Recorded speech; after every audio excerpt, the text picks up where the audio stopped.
The Kybalion. 11. Rhythm. Everything flows out and in. Everything has its tides. All things rise and fall. The pendulum swing manifests in everything. The measure of the swing to the right is the measure of the swing to the left. Rhythm compensates. The Kybalion.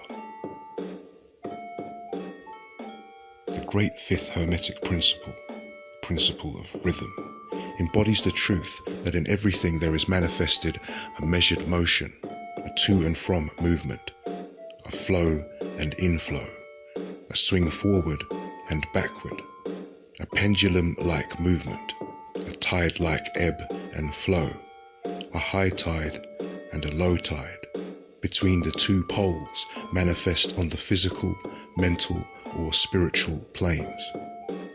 The principle of rhythm is closely connected with the principle of polarity described in the preceding chapter. Rhythm manifests between the two poles established by the principle of polarity. This does not mean, however, that the pendulum of rhythm swings to the extreme poles, for this rarely happens. In fact, it is difficult to establish the extreme polar opposites in the majority of cases. But the swing is ever toward first one pole and then the other. There is always an action and a reaction, an advance and a retreat, a rising and a sinking, manifested in all of the airs and phenomena of the universe. Suns, worlds, men, animals, plants, minerals, forces, energy, mind and matter, yes, even spirit, manifests this principle. The principle manifests in the creation and destruction of worlds, in the rise and fall of nations, in the life history of all things, and finally, in the mental states of man. Beginning with the manifestations of spirit, of the all, it will be noticed that there is ever the outpouring and the in-drawing, the out-breathing and in-breathing of Brahm, as the Brahmins word it. Universes are created, reach their extreme low point of materiality, and then begin their upward swing. Suns spring into being, and then their height of power being reached, the process of retrogression begins. And after eons they become dead masses of matter, awaiting another impulse, which starts again their inner energies into activity, and a new solar life cycle is begun. And thus it is with all the worlds. They are born, grow, and die, only to be reborn. And thus it is with all the things of shape and form. They swing from action to reaction, from birth to death, from activity to inactivity, and then back again. Thus it is with all living things. They are born, grow, and die, and then are reborn. So it is with all great movements, philosophies, creeds, fashions, governments, nations, and all else. Birth, growth, maturity, decadence, death, and then new birth. The swing of the pendulum is ever in evidence. Night follows day, and day night. The pendulum swings from summer to winter, and then back again. The corpuscles, atoms, molecules, and all masses of matter swing around their circle of nature. There is no such thing as absolute rest or cessation from movement, and all movement partakes of rhythm. The principle is of universal application. It may be applied to any question or phenomena of any of the many planes of life. It may be applied to all phases of human activity. There is always the rhythmic swing from one pole to the other. The universal pendulum is ever in motion. The tides of life flow in and out according to law. The principle of rhythm is well understood by modern science and is considered a universal law as applied to material things. But the Hermetists carry the principle much further and know that its manifestations and influence extend to the mental activities of man, and that it accounts for the bewildering succession of moods, feelings, and other annoying and perplexing changes that we notice in ourselves. But the Hermetists, by studying the operation of this principle, have learned to escape some of its activities by transmutation. The Hermetic masters long since discovered that while the principle of rhythm was invariable and ever in evidence in mental phenomena, still there were two planes of its manifestation so far as mental phenomena are concerned. They discovered that there were two general planes of consciousness, the lower and the higher, the understanding of which enabled them to rise to the higher plane and thus escape the swing of the rhythmic pendulum which manifested on the lower plane. In other words, the swing of the pendulum occurred on the unconscious plane, and the consciousness was not affected. This they call the law of neutralization. Its operations consist in the raising of the ego above the vibrations of the unconscious plane of mental activity, so that the negative swing of the pendulum is not manifested in consciousness, and therefore they are not affected. It is akin to rising above a thing and letting it pass beneath you. The Hermetic master or advanced student polarizes himself at the desired pole, and by a process akin to refusing to participate in the backward swing, or if you prefer, a denial of its influence over him, he stands firm in his polarized position and allows the mental pendulum to swing back along the unconscious plane. All individuals who have attained any degree of self-mastery accomplish this more or less unknowingly, and by refusing to allow their moods and negative mental states to affect them, they apply the law of neutralization.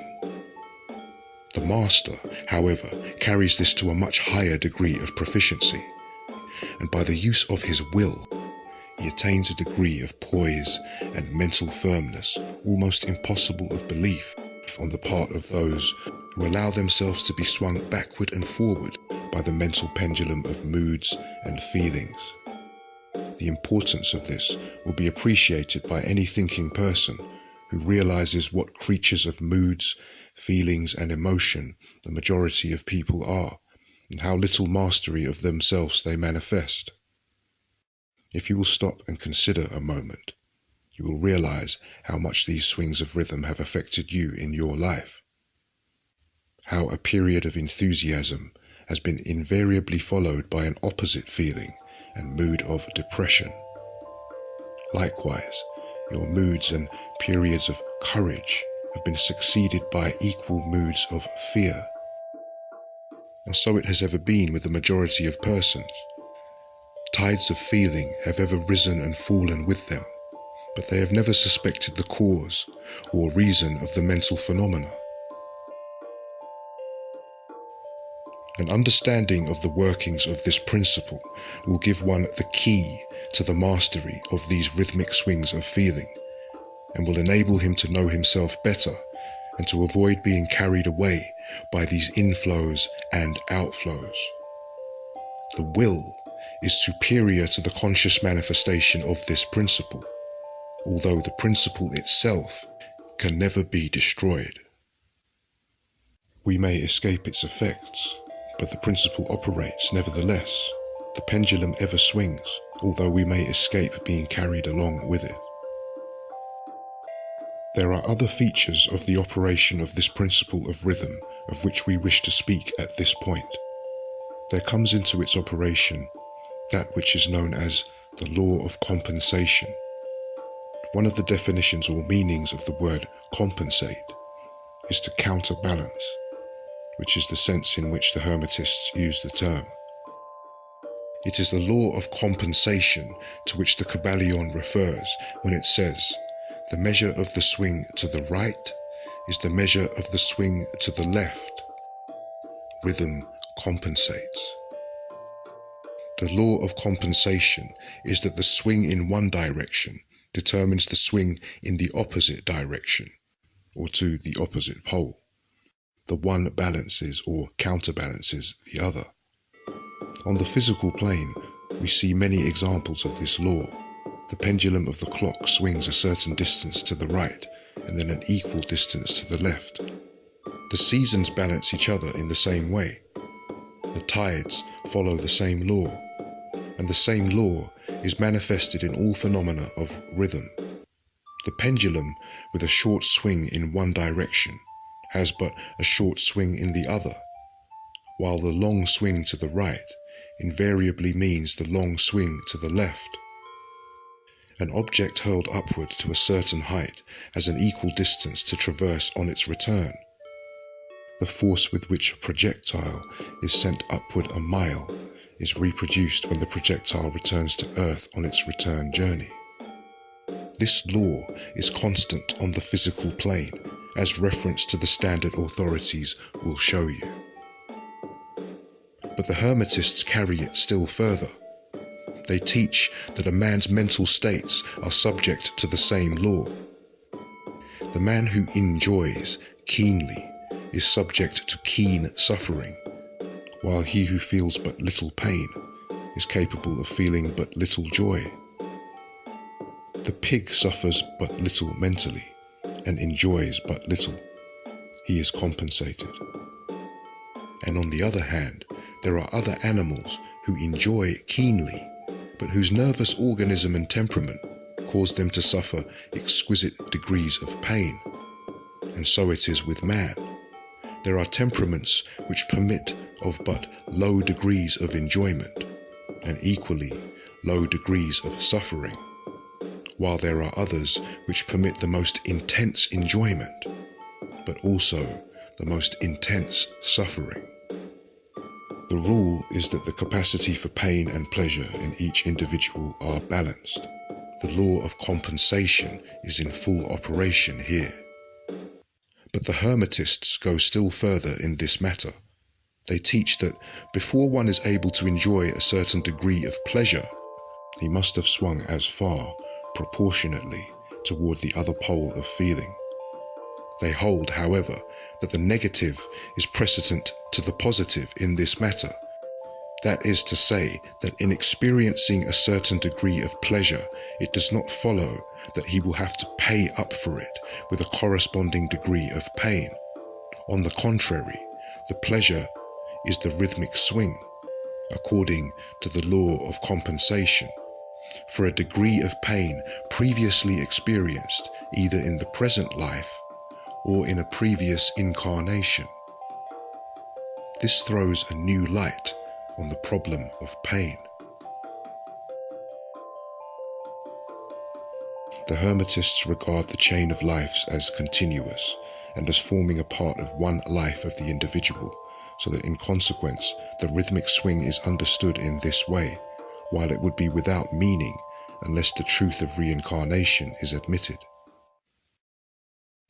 But the Hermetists claim that the master or advanced student is able to a great degree to escape the swing toward pain by the process of neutralization before mentioned. By rising onto the higher plane of the ego, much of the experience that comes to those dwelling on the lower plane is avoided and escaped. The law of compensation plays an important part in the lives of men and women.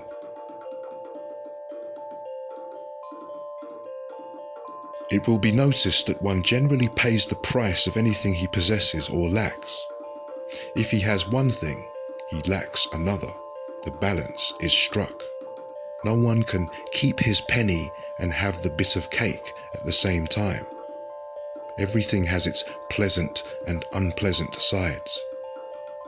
The things that one gains are always paid for by the things that one loses. The rich possess much that the poor lack, while the poor often possess things that are beyond the reach of the rich.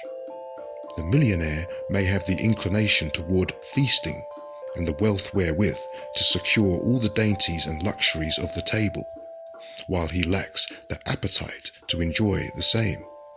He envies the appetite and digestion of the labourer, who lacks the wealth and inclinations of the millionaire, and who gets more pleasure from his plain food than the millionaire could obtain, even if his appetite were not jaded, nor his digestion ruined. For the wants, habits, and inclinations differ. And so it is through life. The law of compensation is ever in operation, striving to balance and counterbalance, and always succeeding in time, even though several lives may be required for the return swing of the pendulum of rhythm.